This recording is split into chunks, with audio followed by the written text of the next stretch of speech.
This is a fun episode to go behind the curtain with content specialist Carli Stewart of National Fisherman Magazine, the only magazine that covers the U.S. commercial fishing industry and beyond. As we'll learn, it takes a strong team to make this magazine happen. And, in addition to Carli, I want to give extra big props to our editor, Jeremiah Karpowitz, for his continuing guidance on keeping us writers focused. He's also a major ringleader to this entire operation.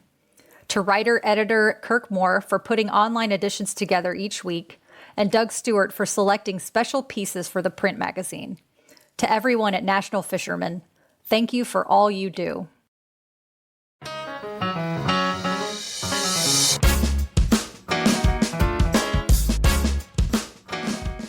I'm Megan, host of the Partners of Commercial Fishermen podcast.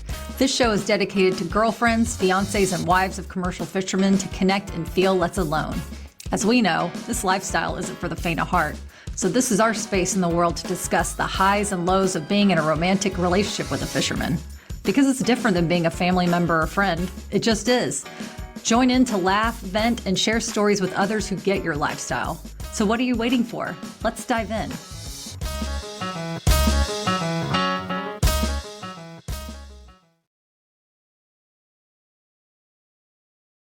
Welcome to another episode of the Partners of Commercial Fishermen podcast. And today we have special guest Carli Stewart, who is the content specialist at National Fishermen. But I also want to say she's essentially the beating heart of this operation. And it takes a village to put a publication together, but it takes a ringleader to get the circus to make it all make sense and make it beautiful. And those effortless emails that you may get in your inbox twice a week, I think even on the weekends now, or that beautiful hard copy in National Fisherman, wanted to introduce Carli to show the face behind it, one of the faces behind it, a huge one, the queen behind it. And yeah, to know all the logistics that go into it, because it seems so effortless the way that y'all put it out. But I know that it takes a lot of work. So welcome to the podcast, Carli Stewart. Thank you so much for having me. I'm so excited to just share about just my experience at National Fisherman and just kind of my experience in the fishing community. But yeah, I can't take all the credit for National Fisherman stuff. It takes our whole damn team to put this thing together. So yes, absolutely. And it does. And also shout out to you for shizzle. Also wanted to note that Carli is dating a commercial fisherman. She grew up in a fishing family, which we're going to hear more about, but she's legit partner of a commercial fisherman. And now it'll be interesting to hear your perspective of what it's like to grow up as a child in the family, but also now to actually love a fisherman. And that becomes a whole other ballgame, I think, as we learn. But yeah, so, okay, I kind of already introed it. So would love to know, tell us about your lifestyle. Like, how did you grow up in commercial fishing and what was your experience like as a kid? Yeah, so I grew up all from an island in Casco Bay, Maine. So it's called Long Island. And I was just thrown into the industry as a kid. Like, it was just like, that was normal. And it's like, I grew up on this island that was 2 miles long by 3/4 of a mile wide. So it was just one of those things. Like, my brother and I were just, we grew up, we're like a year and a few months apart. And our dad fishes for lobster. So he's a commercial lobsterman in the state of Maine. And he just has a state license. So we never really did the whole, federal waters, was out for like days at a time and things like that. So it was almost easier in that aspect, but it was still like his whole life has always revolved around fishing. And that's just kind of what you get used to in this community. And it's not something that you see in every single industry. Like, it's not like it was his 9 to 5. Like, it's truly like the way of life that he chose to live. And like his dad did it and his grandfather did it. So it's just these things that, from both sides of my family, like my mom's side and my dad's side, like we're just pretty much surrounded by these fishermen, essentially from that community on the island too. Like, a lot of the families down there still have like fishing in their blood. Mm-hmm. So love that. And also, I just wanted to remind everyone, if they haven't read it yet, Carli and I co-wrote a piece, a point of view of the fishing families. And I loved reading your perspective. And one of the parts that stuck out to me was when you'd fall asleep in the cabin or something, you were warmed by the engine. And I just love that so much, because that is one of my favorite parts of being on a boat too. It's just that comfort that you get, Yeah. So can you, to dive a little deeper, because it's just us girls talking, tell us what the difference that you feel so far, like dating a commercial fisherman instead of being actually related to one. Yeah. So, I mean, Joe fishes out of Gloucester, Mass. So he's a little, we always say like a little more intense, like on like a different level than what my dad does, kind of state level. And what my brother goes into federal waters, but still it's not like he's ever out for like days at a time.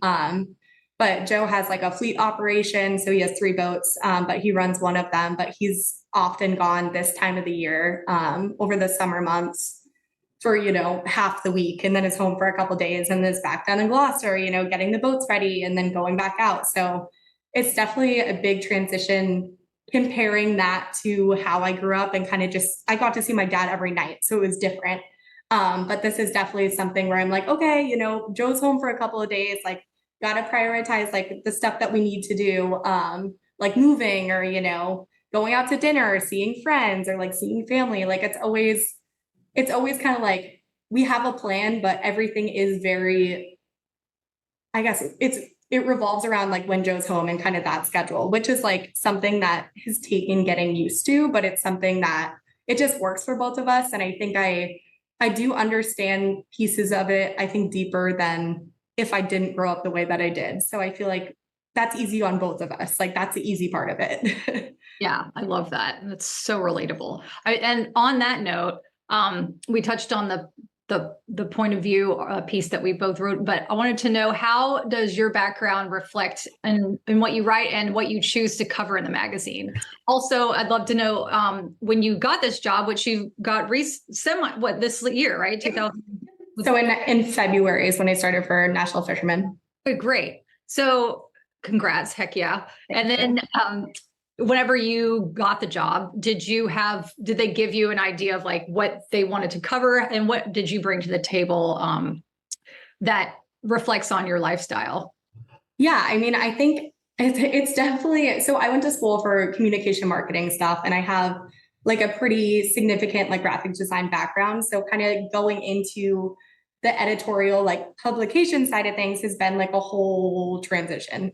But they were, Jeremiah has been like everyone is such a great resource there. But when I was in the interview process, they were just like kind of like amazed that like, I come from this world, like I kind of understand it on a deeper level, and bringing, my perspective coming from this way of life is like something that they thought was, very valuable. And I feel like every day, like I read articles and, I read emails from people that are in Alaska, like fisheries that I've never really been in touch with, and just kind of getting their perspective and seeing like how similar it was to ours growing up, and just like the hardships that you face in fishing. Like I feel like it hits me deeper, like reading these things and, connecting with these people, but it's definitely been an amazing fit. Like I wouldn't want my position to be anything else other than like connecting with these people and being able to like share their stories. And that's been just like so rewarding in itself.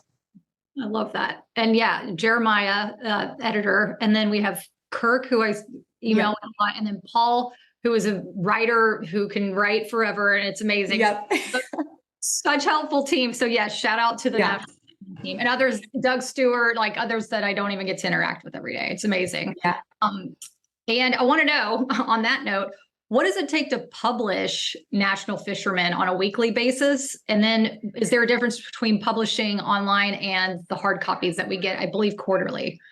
Yeah. So the magazine used to come out every single month. And just since things have kind of transitioned to more digital and everything's kind of online now, it's morphed into kind of a bigger beast than pulling, excessive amounts of content for the magazine that we would print monthly. But again, I came in kind of later where I have like the digital age of things. But we roll out as much content as possible during the week for our online publication.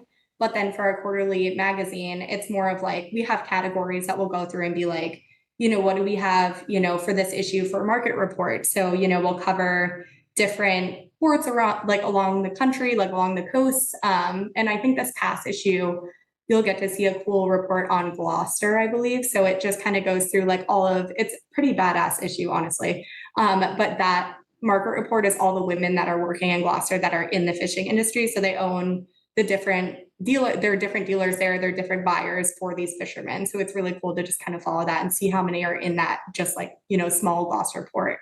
But it's essentially like Kirk, Doug, and I coming together weekly to be like, do we have everything we need for, the summer? Do we have everything we need for the fall? Like, what do we have coming up that's still going to be relevant that we can post in the magazine that we've already posted online? And like, it's a lot of back and forth.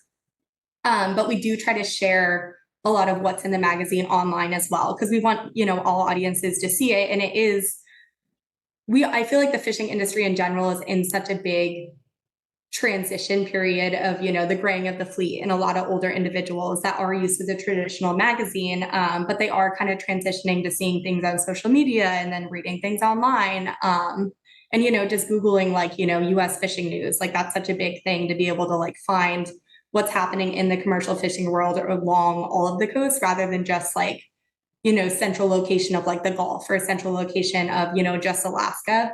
So we really try to kind of like dip our feet into like all these coasts. Like we really are trying to like get our feelers out and reach out to as many people as possible. But I mean, pulling things together is always like the whole team is working together to, put this magazine together, and then, get everything up online. And then if somebody's out for the week or somebody can't post something, like we always have each other to fall back on. So that's like really, that's been substantial. Like if it was like a 2-man team, I don't think this could happen. Absolutely. And just to give, if anybody doesn't know, just as a writer who works for National Fisherman, who's a contributor. So for our end, we find the stories, we pitch the stories to the editor. Jeremiah, he says, yay or nay, like, let's do this. This is a good angle. He might give us some advice. Go out, get the story. That means logistically trying to get that interview in time, then do the interview, then write the story, then get the photos, make sure everything's edited, and then you send it to Carli and the gods over at National Fisherman. And they, then people upload it, make sure it's all formatted, everything like that. And then they put it out. So that's just one little story for one person. And that's just one little tiny cog in the machine. And I just think it's so interesting to know how it's actually put together, because it just kind of, people, I don't think you can really realize like how much time it takes just to do one small story, I mean, even write photos can take a while. Yeah. But yeah, and on that note, because it is so hard to connect with people in the fishing industry, because, they're busy fishing, doing a million other things, like trying to save their own fisheries and make sure that their families are all good. How do you recommend working with commercial fishermen to get the stories? Like, do you have a tactic, or what is the way for you to connect with individuals?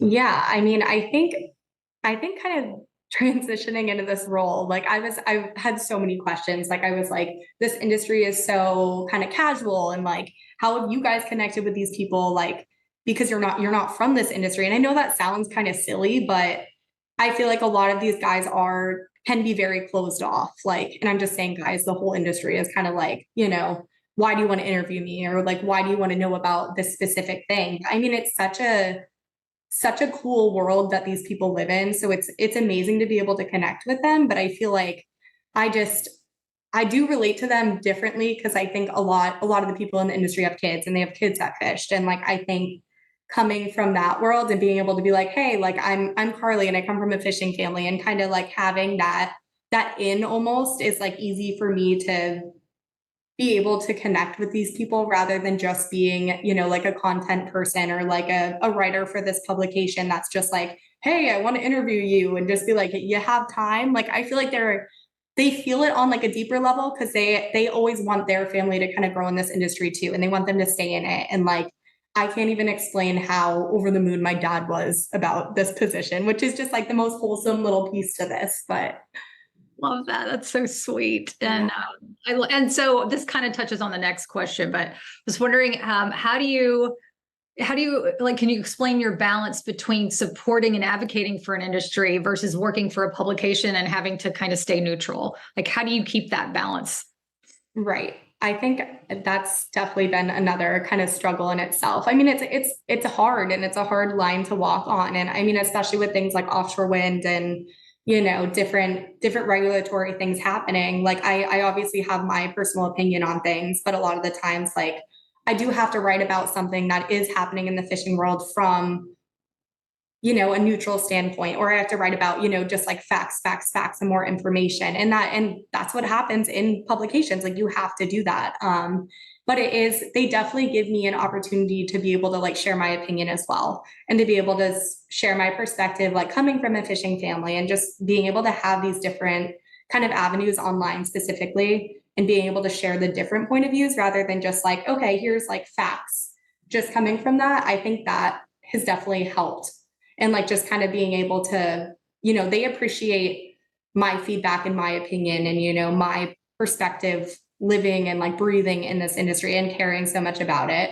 So I think if I didn't have that, I don't know if it would be as easy to write about those things, but I think I've been granted like a great opportunity to kind of have both of those worlds and to learn more about just sharing like very neutral like facts about things as well. Nice. And so if somebody has a story that they would like to have coverage, how would you recommend them get in touch with you directly, or National Fisherman, or what's the best protocol for that? Yeah, I would say just reach out to us just through email, and you can find mostly Kirk and I. You can reach out to Jeremiah as well, but Kirk and I are great resources to just, you know, shoot over if it's like an op-ed piece, or if it's, you know, a press release that you find in your town or things like that. Our emails are accessible and our contact information on the website. So if you need to reach us or you have something that's very pressing, like feel free to just shoot it our way. I'll put that in the show notes. And also, yeah. Reach out. I can also navigate that over to National Fisherman. So happy to. So I had the chance to meet Carli, well, twice. We met in Boston at Seno, which was fun. And you wore your dad's, I have to segue to this. You had a bracelet. You're wearing it right now. It's your dad's lobster measuring tool. And it's the biggest bracelet I've ever seen. I feel like I need to figure out how to we need to get a screen. So that's so beautiful. And second, we met, Carli gave me a tour of the National Fisherman office, and it was so neat. I'm like, oh, wow, this is really fancy and beautiful views. And like, they are working it out there. It's so cool. And one of my other highlights of that tour was seeing the old issues that I know that you like to flip through. I mean, these are old, like, you know, yellowing newspaper of National Fisherman before it was actually called National Fisherman. I'd love for you to explain to us, you know, what those old issues were like and how has it changed till now? Yeah. So, I mean, National Fisherman really was like the root and the ground for diversified communication. So that's like the huge kind of umbrella that owns us, many expos and publications. So they also own Pacific Marine Expo, which Megan and I will be at in a couple of months. So it's cool to have so much history with National Fisherman, and it's been a publication since 1946. So, I mean, we've put in some years here. But yeah, just, I love digging through those and just seeing the old like illustrations and graphics, like even just from like Grundon's advertising in the magazine, and just the different like boat models, like especially in the Northeast, because it's all traditional like lobster boat models, and like how it transitioned from like, you know, wood to fiberglass, and just all these cool changes that are happening. Like you can literally physically like see it through the pages, and then just like being able to read kind of like how they traditionally wrote back then compared to like what Kirk and I do now is like, it's just so interesting to see that. And just the storytelling is just completely different. Like the way that they spoke, like I've read a handful of articles from contributors that were just talking about, you know, the lobster industry, and they're like, oh, this is, you know, what was happening here. And they throw in like all these random jokes in between, like, you know, whatever story they're trying to tell, which I'm like, it really does remind me of Paul's writing now. So it's cool to just kind of have that like back and forth. But yeah, I've done like a couple pieces kind of throwing it back to those old pieces from like the 80s and the 90s. So I definitely want to dig more into that, because we just have like, it feels like unlimited things to read and share. I love that. That's so cool. Okay. You mentioned PME, so I'm just going to segue over to that Pacific Marine Expo. If y'all don't know, is the Super Bowl conference for the commercial fishing industry. I mean, that's basically the best way to say it. It's this year, it's from November 8th through the 10th, which is a Wednesday, Thursday, Friday. And I'm so stoked that Carli and the National Fisherman team is allowing me to take over the booth for a dockside chat on Wednesday and Thursday from 3:45 till 4:45 p.m. It's going to be the Partners of Commercial Fisherman Parlor, where we're going to chill. I got treats for y'all. We're going to have special guests, including Carli's going to stop by, which will be amazing. Also, we'll have opportunities to jump on the podcast, share experience, and so many other things. So Pacific Marine Expo. I'll also put a link in the show notes so that it's such a great time. If you're ever thinking about going, I mean, this is how to learn about the industry. It can be overwhelming, but if you come to the Partners of Commercial Fishermen Parlor Dockside Chat, it will be it'll be a place for you to absorb it and kind of have your own spot in this big old world that we got down there. So had to do a shout out for that. Of course, there's shout outs all day in this episode. And then, okay, so Carli does all of this, okay? And then on top of that, she has another business called Sea Cows. And I'm wondering if you share us about Sea Cows and when do you find time to sleep? So I don't sleep, just kidding. So yeah, I have a business called Sea Cows. It's kind of like a vinyl decal boat lettering, also logo design, but it's all kind of revolved around the marine industry and commercial fishermen and like making sure they have like a resource to go to for literally stickers on their boat. Like I like just putting it like that, just keeping it casual. So I started this, I think the year before COVID is like when I really kind of dove into getting the equipment and just like learning, literally teaching myself how to do this stuff. But in college is really when I kind of dove into the graphic design side of things. And even before that, when I was a teenager and growing up, with my dad needing his boat lettered, he'd make me hand paint it. And so I've kind of like had this background sort of thing since I was growing up, and I hated hand painting it. Like just the amount of time it took, it was like 2 days of just like the agonizing sun and just like making it these like crazy stencils, but I mean, it was something that made him so happy. And just because I could be a little piece to, his boat every year and things like that. So that's kind of what sparked this. And I think just after college, I moved back to Maine. I, was like, I have no idea what I want to do. Like I knew I wanted to be in like the marketing world. I really wanted to stay in the fishing industry, but I just didn't know how possible that was going to be. So kind of having Sea Cows on the side of just like, odd jobs and doing a million other things per usual. I just kind of like found a little niche thing and like it really exploded throughout COVID, which was kind of crazy. A lot of people were like, hey, we need this, but like everywhere is closed. Like, what do we do? And I'm like, well, like I print this out pretty much in like a home office right now. And like at that point, I didn't really have an office for it yet. I was kind of like, is this happening? Like, I don't know how to run a small business. Like I just really thought this was going to be like a handful of people asking me for something every spring. And that's about it. And it really just exploded, Awesome. Which I'm just so grateful for it. And it's been a really great experience kind of working with fishermen and just the crazy stories that I hear just from doing that as my business. And, being able to work with people that even just have boats that are in kind of the recreational side of things or just as pleasure boats. Like it's cool because all these people come from, this industry or have ties to it, or they just love it. And this is what they want to do, in their spare time. Like they want to be out there fishing or they want to be out there on the ocean. And like, I can relate to that so much. Like I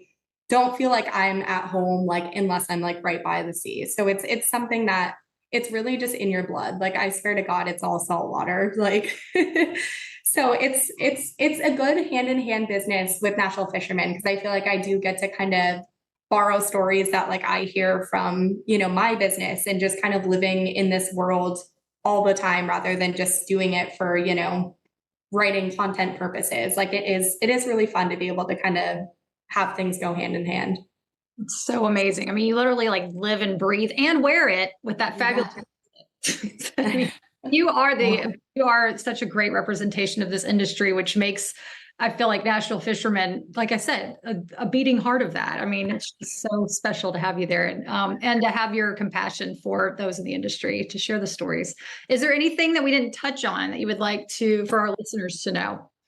Yeah, I mean, I'm happy to give a little bit more of like a shout out for the Pacific Marine Expo, but I'm so excited to just go out there and kind of be a Northeast kind of connection for, fishermen that are in Alaska and out West and everything. And I know that we do have a couple of guys, including my dad, hopefully, fingers crossed, coming up from the Maine Lobstermen's Association. So I think that they're going to try to do some sort of connection with, Alaska fishermen just to kind of show like how connected these coasts really are. So like that is going to be so wholesome to kind of see like these fishing families be like, okay, like this, kind of give them that comfort of unfortunately knowing that this isn't just happening, under their magnifying glass, like in their central location, but knowing that, these are issues that all fisheries are kind of facing, like when it comes to regulatory things or, policy or things like that. So I'm really excited to kind of help forge that path at PME and kind of be there for that. So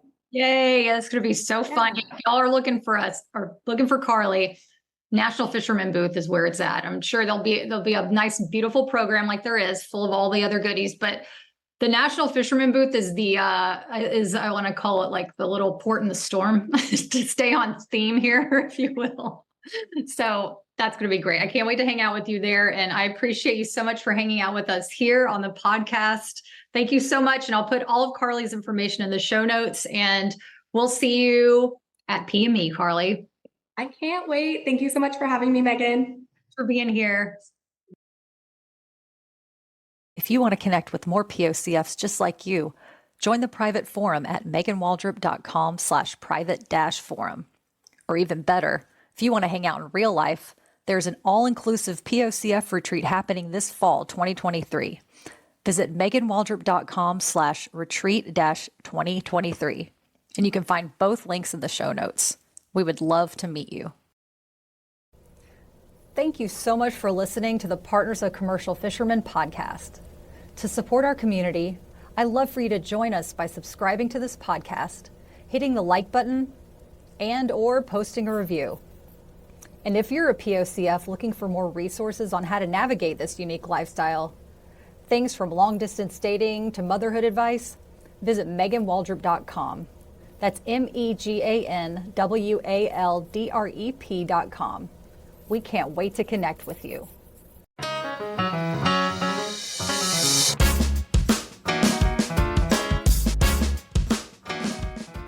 Thanks for listening today. Being here means you're a part of the POCF family, and we wouldn't be a community without you. I'm Megan, and this is the Partners of Commercial Fishermen podcast. As always, much love, POCF pride, and remember, you are not alone.